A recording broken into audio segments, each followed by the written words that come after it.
You are standing inside a quiet military barracks staring at a single piece of paper pinned to a notice board. Most soldiers walk past it without even slowing down. Some glance at it for a second before continuing with their day. You have been staring at it for 5 minutes. The paper is simple, black ink on white background. SAS selection. Volunteers only. No promises, no rewards, no explanation. Just an address and a date. You already know what it means. If you take that step, your career will split into 2 parts: the life you had before and whatever comes after. The Special Air Service does not recruit like other units. Nobody taps you on the shoulder. Nobody invites you. You volunteer. Every year, soldiers from across the British Army submit their names. Infantry, paratroopers, engineers, signal specialists. It does not matter where you came from. What matters is whether you survive what comes next. Around 200 men will report for selection. By the end of the process, only a fraction of them will still be standing. You sign your name anyway. At this point, you are still just a regular soldier. Maybe a private, maybe a corporal. Your rank does not really matter yet. Inside the SAS, everyone starts again at the bottom, and the first thing the regiment wants to know is very simple. Can you endure what most soldiers cannot? Level 2, the candidate. The first thing you notice when you arrive for selection is how quiet everything is. There are no motivational speeches, no welcoming officers, no encouragement. The directing staff stand in front of the group and explain the rules in a calm, almost bored voice. You will carry your own equipment. You will navigate alone. You will complete the marches within the time limit. If you fail, you go home. That is the entire briefing. Within a few hours, you are standing in the Brecon Beacons, one of the harshest training areas in the United Kingdom. Endless hills, thick fog, cold wind, and rain that seems to never stop. Your Bergen weighs around 25 kilograms, not including food or water. There are no teams. No one helps you. Selection is designed to remove anyone who cannot operate completely alone. The first phase is known simply as the hills. Each day the distances increase. Each day the weight feels heavier. Each day more candidates disappear. Some quit, some miss the time limit, some simply collapse from exhaustion. No one argues with the directing staff. No one negotiates. A truck arrives. The men who failed climb into the back and disappear down the road. By the end of the first week, the group is already much smaller. Then comes the event every candidate knows about, the long drag. A brutal march across the Brecon Beacons, covering around 40 miles, carrying a full Bergen and weapon. You must finish within the time limit. You must navigate the entire route alone. No one will guide you. No one will help you. Some men have taken over 20 hours to finish. Others never reach the final checkpoint. When you finally arrive, exhausted and barely able to stand, the directing staff do not congratulate you. They simply check your time. If you passed, you move on. If you did not, you go home. And those who survive this phase move one step closer to becoming something very few soldiers ever become: an SAS trooper. Level 3, SAS trooper. If you survive selection, the journey is still not over. In fact, you have only reached the starting line. The men who pass the hills phase move into the next stage of the process: continuation training. This is where the regiment begins turning survivors into fully capable special operations soldiers. You learn advanced weapons handling, demolitions, surveillance techniques, and specialized communications. Every skill is designed around one concept: small teams operating far behind enemy lines. The SAS does not fight like a conventional army unit. Instead of platoons and companies, the regiment operates in 4-man patrols. Each man inside that patrol must be able to perform multiple roles. One might specialize in communications, another in demolitions, another in medical support, but everyone must be capable of fighting, navigating, and surviving independently. The training continues for months. Jungle warfare training in places like Brunei teaches you how to operate in thick, suffocating humidity where visibility drops to only a few meters. Escape and evasion training tests whether you can survive while being actively hunted. And eventually comes one of the most infamous parts of the entire process: resistance to interrogation training. You're captured during a training exercise and subjected to intense questioning, stress, and sleep deprivation designed to simulate enemy captivity. The goal is simple: if you are ever captured during a real mission, the regiment needs to know that you will not break. Only after completing this final stage are you officially badged as a member of the Special Air Service. You are now an SAS trooper. Your rank might still technically be private or trooper depending on your original regiment. But inside the SAS, you are now part of a patrol. You are assigned to one of the regiment's operational squadrons. A squadron, B squadron, D squadron, or G squadron. Each squadron specializes in different mission types, such as mobility operations, mountain warfare, maritime operations, or counterterrorism. But regardless of the squadron, the expectation is the same. You are now part of a 4-man patrol, one of the smallest and most capable combat units in the world. As the newest member of the patrol, your job is simple: learn everything, watch the experienced operators carefully. Because the next rank in the SAS does not come from time served. It comes from proving that you can lead. Level 4, Patrol Second in Command. After several years inside the regiment, something begins to change. You are no longer the newest man in the patrol. You understand how the team moves, how the planning works, how the patrol commander thinks, and eventually, the regiment gives you more responsibility. You are promoted to Lance Corporal. Inside the SAS, this usually means becoming the second in command of a 4-man patrol. At first glance, the patrol commander still leads everything. He plans the mission. He gives the final orders. But inside such a small team, leadership is never carried by one man alone. The second in command is the one constantly watching the details. You double-check the navigation before the patrol moves. You verify the radios are working before insertion. You check the equipment loads to make sure nothing critical has been forgotten. Because once the patrol deploys, there's no backup, no supply trucks, no reinforcements waiting around the corner, just 4 men operating far away from friendly forces.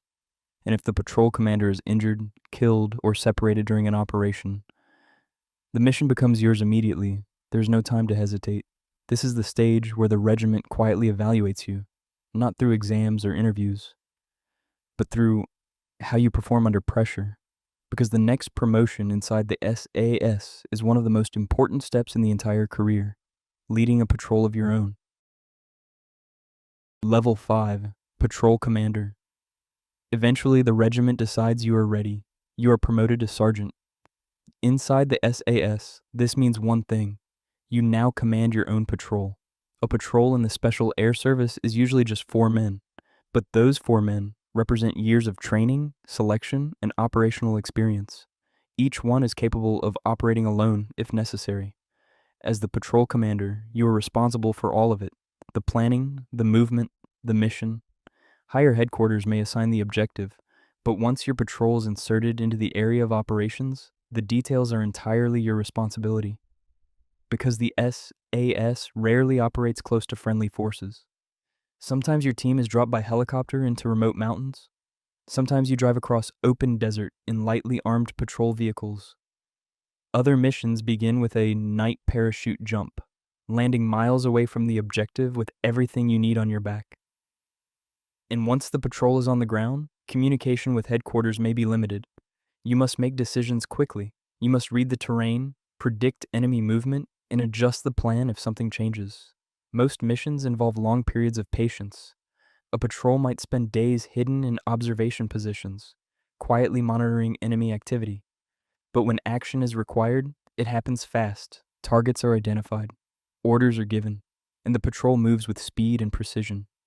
In those moments, the men in your patrol trust your judgment completely, because if the mission succeeds, the patrol disappears quietly into the darkness. But if something goes wrong, there's no backup coming. Inside the SAS, this is the rank where leadership becomes real. And if you prove yourself here, the regiment may eventually move you into something even bigger, helping run an entire squadron. Level 6, Squadron Sergeant Major. By now, you are one of the most experienced men in the regiment. You have led patrols. You have completed operations. You have spent years working inside some of the smallest and most capable teams in the world. Eventually, the regiment moves you into a different kind of leadership. You become the Squadron Sergeant Major. This is the senior non-commissioned officer of the squadron. You no longer command a single patrol. Instead, you help oversee every patrol inside the squadron. An operational SAS squadron contains multiple troops, each made up of several patrols. Every team has its own mission, its own equipment, and its own operators preparing for deployment. Behind the scenes, someone has to make sure the entire machine keeps running. That responsibility now falls partly on you. You oversee standards across the squadron. You monitor training. You make sure patrol commanders and troopers are ready before operations begin. When the squadron prepares for deployment, you're constantly moving between teams, checking equipment, reviewing plans, and speaking with operators who are about to head into dangerous environments. But your most important role is something less visible. You are the voice of experience inside the squadron. The officers may plan the operations, but the squadron sergeant major understands the reality of how those plans will actually play out on the ground. Because most men who reach this position have spent more than a decade inside the regiment. They have marched across deserts, operated in dense jungle, sat in hidden observation posts for days waiting for the right moment to act. And when younger troopers face the pressure of their first serious missions, the squadron sergeant major is often the one they listen to, not because he gives long speeches, but because everyone in the squadron knows one thing. He has already been where they are about to go. But above the senior non-commissioned officers are the officers who command the entire squadron. And the next step in the journey moves you into that level of leadership. Level 7, Squadron Commander, Major. By now, your role inside the regiment has changed completely. You are a major commanding an operational squadron of the Special Air Service. Years ago, you were just another candidate walking across the Brecon Beacons during selection. Later, you led 4-man patrols through dangerous missions. Now you command dozens of operators. An SAS squadron contains several troops, each made up of multiple patrols. Every patrol is capable of operating independently, often far from support.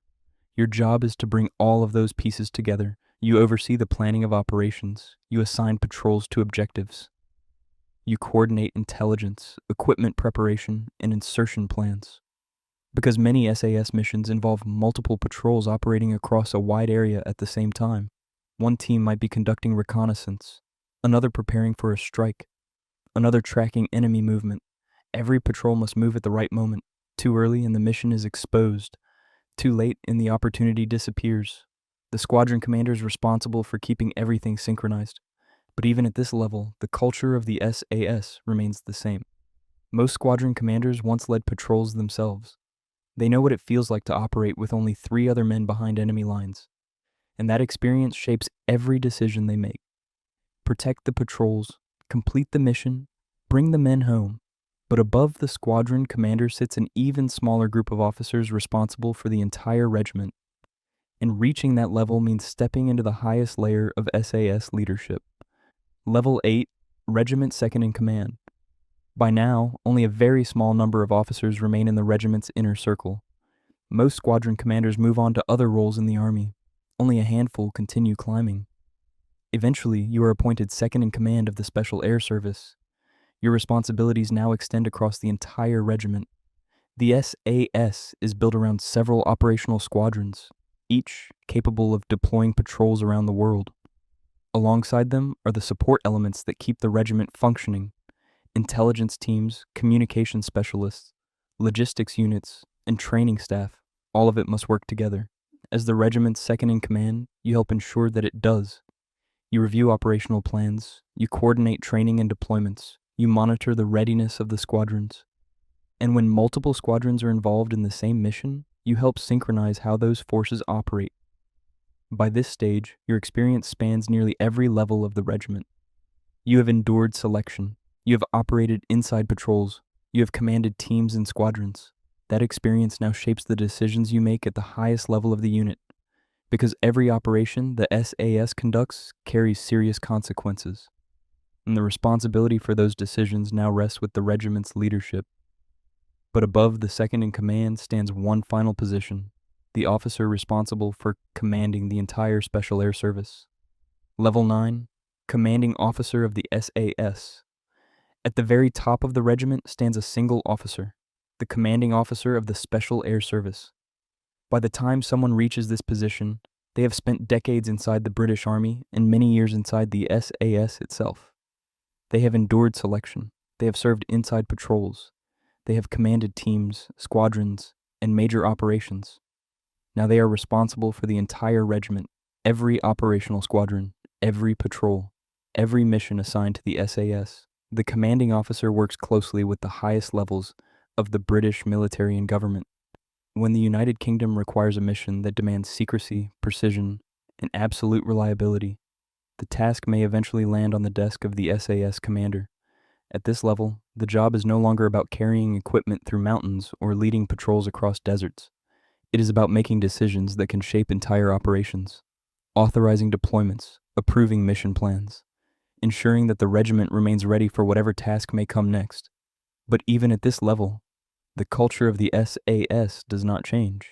The regiment still operates through the same small patrols, 4 men moving quietly through hostile territory, watching, waiting, and acting when the moment is right. Because no matter how high someone climbs inside the SAS command structure, the foundation of the regiment always remains the same: small teams, precise missions, and soldiers willing to take on challenges that most people would never attempt. And it all begins with a simple decision.